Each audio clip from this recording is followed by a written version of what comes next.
trader accused of bringing down Barings, it's Britain's oldest bank, as I'm sure you all know by now, was arrested today. Nicholas Leeson and his wife Lisa were taken into custody by German police at Frankfurt Airport. Leeson told the German police he was trying to get back to London, but the government of Singapore, as you all know, is not known for its leniency, is requesting his extradition, saying that Leeson had committed fraud while working as chief trader for Barings' office there. As you know, Leeson is blamed for making failed bets on the Tokyo Stock Exchange that cost the Barings Bank an estimated $1 billion and brought down a 233-year-old firm. South of the border, Mexico's Treasury Minister Ortiz has conceded that his country is indeed in a recession. Well, good news. Thank goodness that he's finally figured it out. This, folks, while House Republicans here in the States are moving to cut off that $20 billion credit line that President Clinton extended to Mexico last month. And Mexico is also being rocked by political upheaval. Alan Chernoff reports on what this means for the country's political and economic future. The troubled presidency of Ernesto Zedillo appears to be getting a boost after the arrest of Raul Salinas, brother of former President Carlos Salinas, on charges of having ordered last September's murder of the pre-political party's deputy leader. Analysts say President Zedillo took a bold step. It established his credentials as a president and marks a break between his presidency and the presidency of Salinas. PRI has dominated Mexican politics for more than 6 decades, sometimes through corruption. President Zedillo has promised a clean and open administration. Last month, he watched the opposition PAN party win a gubernatorial election in the state of Jalisco. Zedillo also appointed an opposition party attorney general, who several days ago arrested a second gunman in the murder of presidential candidate Luis Donaldo Colosio last March. Zedillo has shown that he's strong, seems to be showing that he's strong. He's got to make it stick. I think it will be positive for the general public. I think people will, and for the business community insofar as it isn't tied in with the old guard. Ironically, analysts compare the arrest of Raul Salinas with a bold step his brother Carlos took early in his presidency, ordering the arrest of the corrupt union leader of the Pemex State Oil Company, which set the tone for an aggressive Salinas presidency. Zedillo needs to develop a strong image because he'll be asking his people to make sacrifices as Mexico struggles through its tough economic times. And foreign investors want a leader they can believe in before putting money back into Mexico. Alan Chernoff, CNBC Business News, New York. Thank you, Alec. For those of you keeping score at home, the Mexican Bolsa's key index rebounded from early losses to close virtually unchanged today, while the peso, however, continued to seesaw the same pattern it's had in recent days. It ended down 8 centavos to close at 6 against the dollar. Now we're going to talk about Mexico, Britain, Japan. We're going to investing abroad tonight, all over the world, with Peter Spano. He is the manager of the Preferred International Fund, and he'll take your global investment questions as well. 800-752-CNBC. Mutual Fund Investor continues right after this, so please stay with us.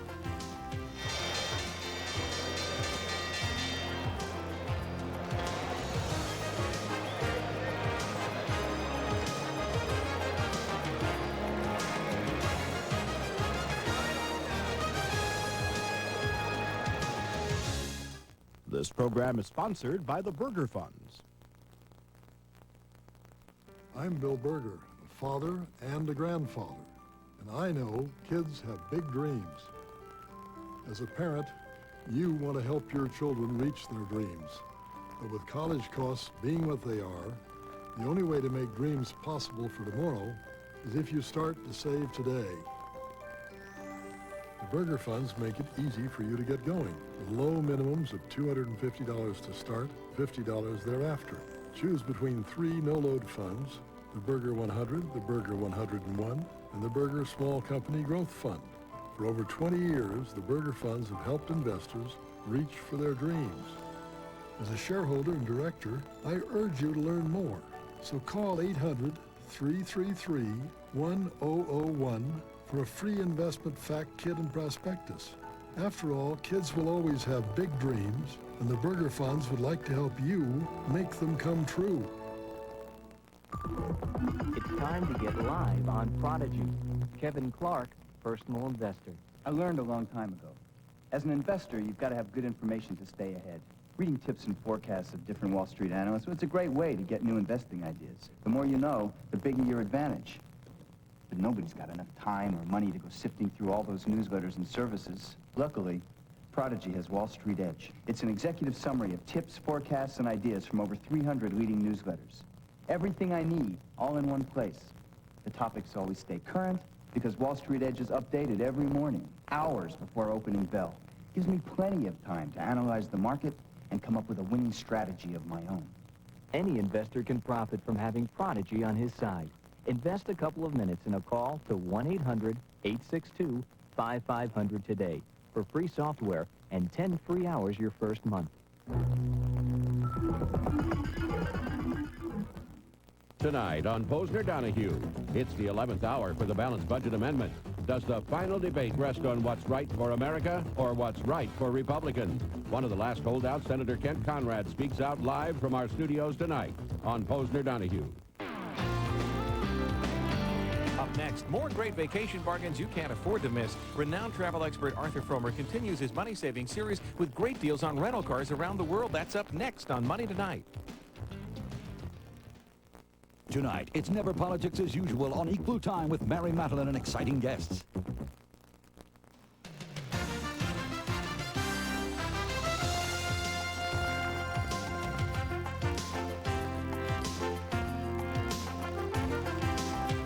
Welcome back to International Night on Mutual Fund Investor. Our guest tonight believes that there are many attractive foreign stocks available to investors, but that the Far East offers only selective opportunities. He's staying away from a few places in Asia.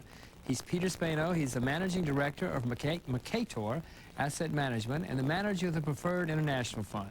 Morningstar does not rank the fund, while Lipper Analytical ranks at 22 out of 27 funds. Here's a look at the numbers.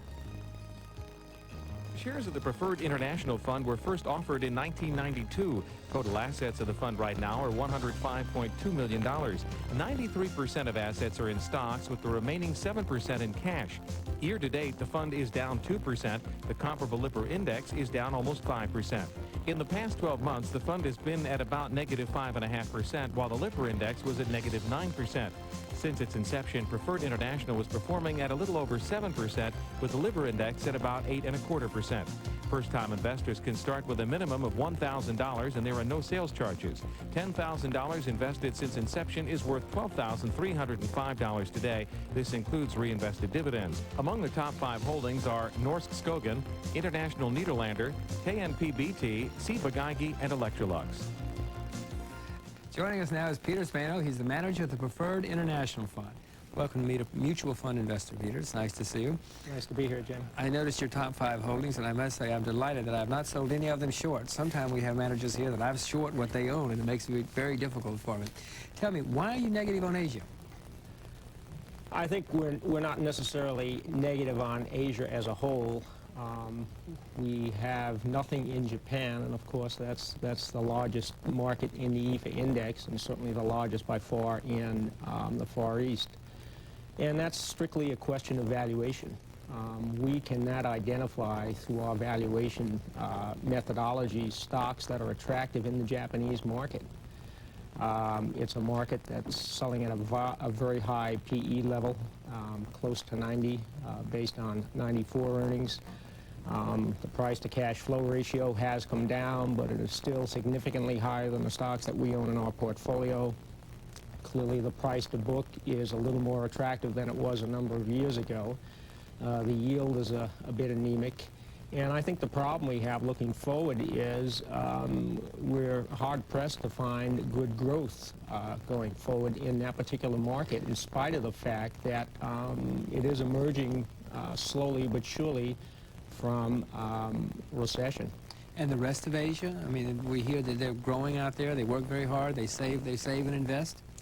I know you probably won't agree with this, but we think an excellent proxy for Japan is South Korea. We have a significant position in South Korea. It is clearly, based on our valuation yardsticks, one of the better emerging markets. In our portfolio, we limit our exposure to emerging markets maximum of 20%. At the present time, we're about 11 or 12, and the bulk of that is South Korea. It's a very undervalued market if one looks at PEs, cash flow analysis, long-term earnings growth. You've mentioned your valuation methods. Maybe you should explain how do you find your shares and how do you find your investments? All right. We essentially comb the world on a continuous basis looking for undervalued stocks. We put a lot of emphasis on the PE, particularly the long-term PE. We emphasize cash flow. We're looking at price to book.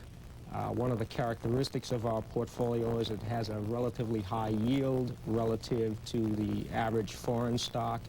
And most important is the fact that our portfolio has a good earnings outlook, looking out over the next 5 years. The average stock in our portfolio has an earnings growth rate of about 12%. So that, coupled with extremely low levels of valuation, we think we have a very low-risk portfolio and a high reward potential in that portfolio. Well, let's look at South Korea, because your valuations show that there's some cheap stocks there. You don't look at the big picture, because there are analysts who think that there's, balance of trade problems there, a lot of hot money's gone in there. You just ignore the big picture, or you look from the bottom up? Well, we don't ignore it in the sense that we place a limitation on ourselves. I mean, our valuation system may make it possible for us to put 20 or 30% net market, but we recognize the political risk as well as the liquidity risk in some of those smaller markets. So we discipline ourselves in terms of looking at these markets to make sure we don't have maximum exposure. But there is a very compelling case for our stocks in South Korea. There's some world-class companies selling at some very low levels of valuation, and they should benefit, particularly with all of the problems that are going on in Japan with the Kobe disaster and whatnot. Korea is making major inroads in the area. If you look around the world, and if Asia's not, other than South Korea, not where you're putting your money, where are you putting your money? South America, Mexico? The bulk of our money is in Europe, roughly 2/3, and we continue to like stocks in Europe. We were a little bit early in the cyclicals back in 1992. That hurt us a little bit, but those stocks really got into gear in 1993 and helped our portfolio immensely. There's a compelling case to be in Europe, we think.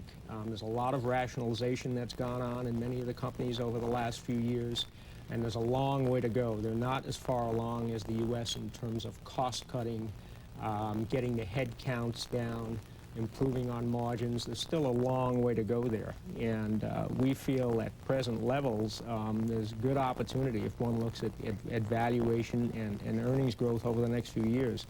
And keep in mind, the U.S., of course, has been out of recession for quite a number of years, and we're looking to slow down. Europe is just recently, for the most part, with the exception of the U.K. and 1 or 2 Scandinavian nations, just getting out of recession. So there's a way to go in the business cycle. How do you play the dollar when you're investing in foreign countries? Do you hedge your dollar with the fact that the dollar may go up or down? No, we don't. We do not hedge currencies at all. That's not part of our strategy. We are very long-term investors. Our average holding period is 4 to 5 years, and with a holding period that long, we know historically that the currency factor is going to wash away. But we do indirectly consider the currency, and we do that by focusing on inflation-adjusted earnings, if you would, because we believe there's validity in the purchasing power parity theory that basically says a country with high inflation will have a weak currency and vice versa. And certainly over the short period of time, which could be as much as a year or two, that may not be. You could have undervalued currencies or overvalued currencies, but over the long term, we think that's valid. And by inflation adjusting our numbers, we're taking the currency factor into the valuation equation, if you would. Which of the countries in Europe do you find most attractive? Where are the things that our viewers should be buying if they were going to buy Europe? Well, in looking at some of the the larger markets there, relatively larger, we have a heavy position in Switzerland, the Netherlands, and in the UK. Those are our top 3 European allocations. And again, that's a result of where we found value. And we continue to find value. We have a little bit in France. We like Norway. We think there's some good opportunities there. And these are countries you're buying shares as we speak. I mean, you're finding attractive values. We're buying right here in March. We're not buying countries. We're buying undervalued stocks in those countries. Our country allocation, if you would, is a result of where we're finding attractive stocks. So it's strictly a bottom-up approach to investing.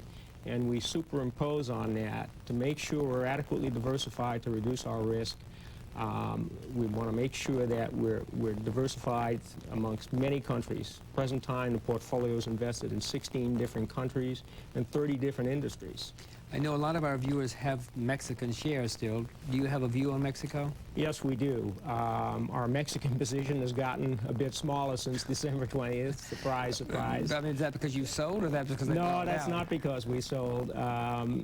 Quite frankly, the problems are political. I mean, that's obvious. We're sticking with our Mexican companies. We don't think Mexico is going to go bankrupt. We don't think there's any hurry to add to those positions, quite frankly. We would like to add to them, but we think it's a little bit too soon. But at some point, there's going to be an opportunity to add to those. I would think for investors who don't have a position in Mexico, it might be time to kind of put your toe in the water with the recognition that the worst may not be over and kind of ease your way into that market. We think there's some good bargains there. For the ones who do own Mexico, should they sell? I would not sell. I would hold. But I would be sure that what you hold are the good companies. I'd be a little bit concerned with some of the banks.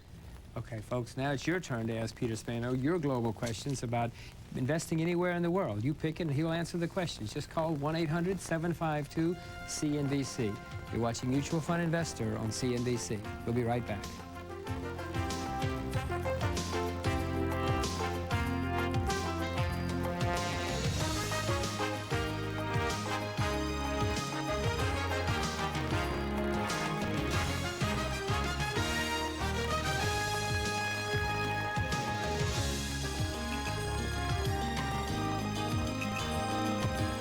This is CNBC.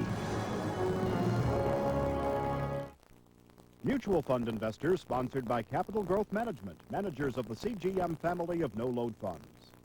One balanced fund with an outstanding return over the past 10 years is CGM Mutual Fund, returning more than 299%. Investing in both stocks and bonds, CGM Mutual Fund also outperformed the S&P 500 Index and Lipper Growth Fund Index for that period. The fund has been managed continuously since 1981 by Ken Hebner. For a prospectus, call 1-800-CGM-INFO. CGM Mutual Fund, outstanding 10-year performance. They created their microprocessor in 1971.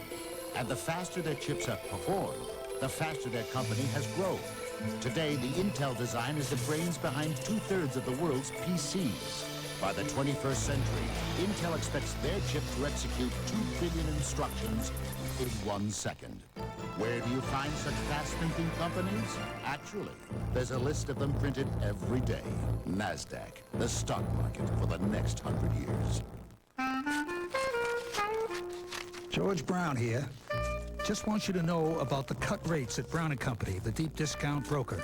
Who do those other guys think they're kidding? At Brown, you'll pay up to 86% less than you pay Schwab, Fidelity, or Quick & Riley. $29 per order, but only if you have the experience it takes to trade with us. Call for our free information kit, and we'll see how sharp you are. Brown & Company, deep discounts for the experienced investor. It's a fast-paced, fluctuating market. Where do millions turn to plan a sound financial future? Mutual funds. But with all the funds available, you need help to make intelligent decisions. Now, CNBC, the worldwide leader in business news, introduces Your Portfolio Interactive, the CD-ROM resource for mutual fund investing. Hosted by CNBC's Bill Griffith, Your Portfolio Interactive is a valuable tool designed to assist both the novice and the experienced investor in evaluating mutual fund opportunities using a multimedia computer. Included is a compilation of 100 mutual fund profiles, insights and strategies from leading fund managers, a glossary, excerpts from Bill Griffith's book, 10 Steps to Financial Prosperity, the Reuters Money Network database, plus 30 days of Reuters Money Network online, free. So call 1-800-894-CNBC to order Your Portfolio Interactive. Invest in your future today.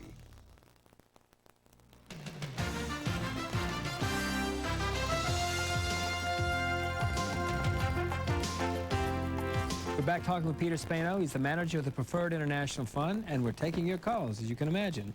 We're going to go to Gary in California. Yeah. Carrie, you there? Yeah, some time ago you stated that ADRs were not the best way to purchase international stock. I'd like to know a better way. Well, let's go to Peter since it's his show, and then I'll give a shot at it myself. Well, personally, I prefer mutual funds. I think it's an excellent way to get professional management. It's an excellent way to diversify your holdings.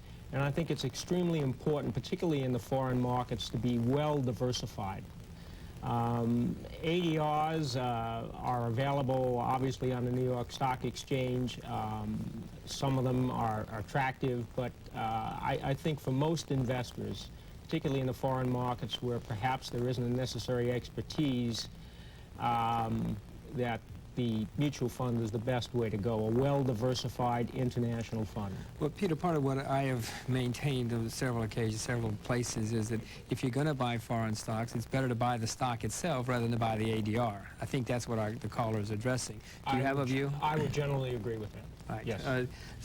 Gary, what I'm saying is, and apparently Peter agrees, is if you want to buy company XYZ in Japan or Australia or wherever, buy the stock direct. Don't buy the ADR because there's an extra expense layer involved in buying ADRs.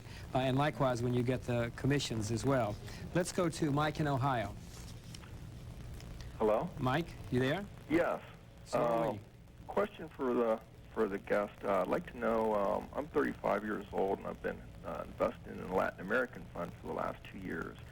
And I was wondering if he thinks that this would be a good time to put more money, start putting more money into that fund, or just to leave things alone. And because I'm looking at 30 more years. So what would his suggestion be as far as allocation in that market goes? What do you view? What is your view of Latin America? We've discussed Mexico. What about the rest of the south of the border? Well, we think if you have a strong stomach, Latin America has a place in the portfolio. I'm glad to hear the viewer has a very long-term horizon, because investing in Latin America may require a long-term horizon. We think there's some good opportunities in Argentina, Brazil on a longer-term basis if they can overcome some of the problems they've had on an ongoing basis, particularly with a new constitution and whatnot, may offer some very interesting opportunities on a longer-term basis. The other markets at the present time, we don't think offer any great values. Your suggestion then to Jan would be to put more money into Latin America at this point? The countries you mentioned anyway. On a very gradual basis. We don't think there's any hurry, because I think Mexico clearly has impacted most other Latin markets. And if one has money there, I wouldn't be in a hurry to put more there. If investors don't have anything there and want to be there, I probably would begin to put my toe in the water. All right, Jan, for what it's worth, I'm of the view that Argentina and Peru will both be devaluing after their elections this year, and then that's going to cause a little more turmoil, shall we say. And Peter may be right. You should keep your powder dry. Put your toe in, maybe, but don't get it all wet yet. Let's see. We go to Jan in Florida. I'm sorry, that was Mike. Jan in Florida. Hi. Most of the discussions I hear concerning international investing concern fairly aggressive types of investing. I'd like to spread my safety net abroad. What's the best country or countries for a conservative investment, and how should I go about it? Through a U.S. mutual fund, or, say, a Swiss bank account, or some direct investment in that country? Thank you. Let me understand now. You're talking about direct investment overseas? No, I have the view that I think what she said was she wants to put some of her money outside the U.S., and she's conservative. She doesn't want to lose her money. Should she open a bank account? Should she put it in a conservative mutual fund? How should she go about doing it? What should she do, and how should she go about doing it? I think clearly a well-diversified mutual fund where you are, as I mentioned earlier, are well-diversified by country, well-diversified by industry, where the risks are spread, and there aren't any heavy concentrations. And again, I would ease into it. I wouldn't put all my money into it on day one. Perhaps a third of what you would like to put in, and eventually just kind of wait a little longer and see how the markets behave, and then perhaps add the second, third, and so on until you're fully invested. I think he's saying, Jan, be very careful, and I would agree with that. You should never make an investment unless you're very careful. Anyway, folks, we've been speaking with Peter Spano. He's the portfolio manager, as you know, of the down in Mercator. He's the portfolio manager of the Preferred International Fund based in Florida. Tomorrow night was heavy hitter night on mutual fund investor. Alan Fogelman, Chief Investment Officer and Senior Vice President of Columbia Funds Management, will be paying us a visit. He says we'll see a more volatile stock market as investors react to news on the economy, inflation, and interest rates. How will your investments be affected? We'll get an answer to this and anything else you want to ask. Just join me tomorrow night for Heavy Hitter Night, 7 Eastern. As you also know, I'll usually do a pointer on Thursday night about the news of the day. Well, our U.S. dollar is again making new lows in the foreign currency markets. Remember, folks, currency problems are going to be an ongoing, recurring theme of the next several years with several currencies in addition to the U.S. dollar. Our government is again saying that they don't know why the dollar keeps dropping and it's not their fault. Claptrap. So we'll have to explain why it's going down at the moment, and it is their fault. The Federal Reserve has been loosening up again for the past several weeks by printing money and creating bank reserves. They say things are tight, but the numbers show otherwise. We're being lied to again, folks. Investors see the Fed printing dollars, so they don't want to hold dollars, and who can blame them? Any government that prints and debases its currency is going to see its value decline, just as we are, yet again. Our standard of living will continue to deteriorate while our children and grandchildren will suffer even more. The government says it's not their fault and they don't understand, but we do. Be attentive, it's our future that they're squandering. Now we're going to go over to Sue and Jan to see what's coming up next on Money Tonight. Ladies? Thanks, Jimmy. Coming up, cashing in on the O.J. Simpson trial, lawmakers in L.A. want to start charging the media to cover the sensational trial. They say they're tired of footing the entire bill. And if you're tired of paying top dollar for car rentals while you're away, stay tuned for discount ideas from our travel expert, Arthur Fromer. Grab your pen and pencils for some money-saving numbers, and you know all about that kind of stuff, Jim. You've traveled around the world. Yes, he doesn't need discounts. Right. Thanks, girls. That's it for this edition of Mutual Fund Investor. Thanks for joining us, everybody. For my colleague, Bill Griffith, I'm Jim Rogers. See you tomorrow night.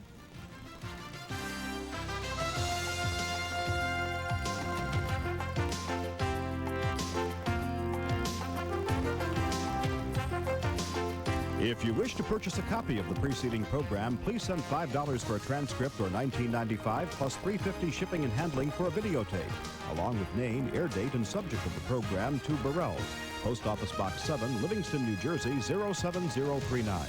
For credit card orders, call 1-800-777-8398.